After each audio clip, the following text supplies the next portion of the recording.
হ্যাকাররা virtual জগতে কাজ করলেও বাস্তব জগতে বড় ক্ষতি করতে পারে। বিশ্বে বিষক্ষয়ের নীতি মেনে অনেক সংস্থা তাদের মোকাবিলা করতে নিজেরাই হ্যাকার নিয়োগ করে। হামলার আগে দুর্বলতা ও ত্রুটি শনাক্ত করা তাদের কাজ। বিস্তারিত দেখুন প্রতিবেদনে। তথ্য প্রযুক্তির ছাত্র ও হ্যাকার হিসেবে তারা নাকি বিশ্বের কল্যাণ চান। হ্যাকাররা অন্যের কম্পিউটারে ঢুকে পড়ে, তবে এই দুজনের কোনো কুমতলব নেই। 21 বছর বয়সী এই দুই তরুণ বাউন্টি হান্টারের মতো। বিভিন্ন কোম্পানির হয়ে তারা তথ্য ভান্ডার ও সফটওয়্যারের মধ্যে বাগ বা নিরাপত্তার ফাঁক ফোকর খোঁজেন। বাগ বাউন্টির ক্ষেত্রে সবচেয়ে লাভজনক কোম্পানিগুলি হল ফেসবুক, গুগল বা টুইটার, হয়তো বা পেপ্যাল।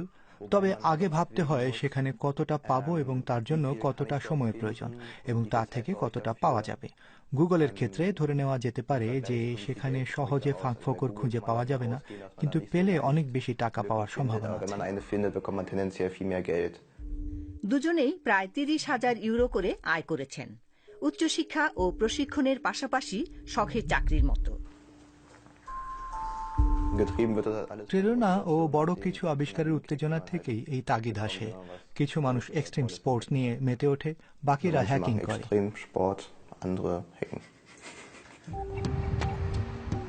এই ব্যক্তিও এমনটা করেছিলেন, তবে 30 বছর আগে। বলেন, সাইবার সিকিউরিটি তাদের জন্য বড় বিষয়। বিষয়টিকে গুরুত্ব না দিলে কোটি কোটি টাকার লোকসান হতে পারে। মার্কুস স্মাল ডয়েচ টেলিকম কোম্পানির তথ্য প্রযুক্তির নিরাপত্তার দায়িত্বপ্রাপ্ত কর্মকর্তা। গত 3 বছর ধরে তিনি নিজে হ্যাকারদের কাজে লাগাচ্ছেন। এখনো পর্যন্ত সিস্টেমের মধ্যে প্রায় 1500 ফাঁকফোকর শনাক্ত করিয়ে তিনি ঠিক সময় পদক্ষেপ নিতে পেরেছেন।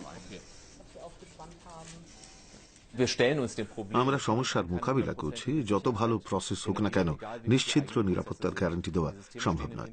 সিস্টেমগুলি ইন্টারনেটে রয়েছে, হামলাকারীরা যে কোনো সময় বানচাল করার চেষ্টা করতে পারে। প্রতিটি দুর্বলতা শনাক্ত করতে পারলে ক্ষতির মাত্রা কমানো সম্ভব।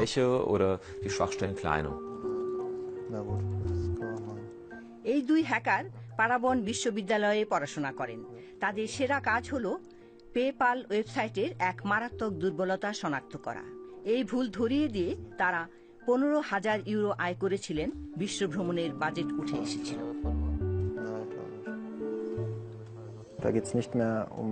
কোনো কম্পিউটার সিস্টেমের মধ্যে বাইনারি কোড বা ডেটা ব্যাংকের ত্রুটি এক্ষেত্রে মূল বিষয় নয়। বাস্তবে তার প্রভাব পড়লে বিপদ ঘটতে পারে। কোথাও কোনো পাম্প বিকল হয়ে গেলে, আলো নিয়ন্ত্রণে ভুল হলে অথবা স্মার্টফোনে গোলমাল হলে বাস্তব জগতে তার বিশাল পরিণাম দেখা যায়। গ্রাহক সংক্রান্ত তথ্য চুরির তুলনায় তার পরিণাম অনেক মারাত্মক হতে পারে। মার্কুস স্মাল শুধু বাউন্টিং হান্টারদের উপর ভরসা করেন না, তার কোম্পানি ডয়েচে টেলিকম গ্রাহকদের আস্থা হারাতে চায় না। হামলার ধরন প্রতিদিন বদলে যাচ্ছে, তাই স্মাল আগে থেকেই তাদের জন্য হানিপট বা ফাঁদ পেতে রাখেন।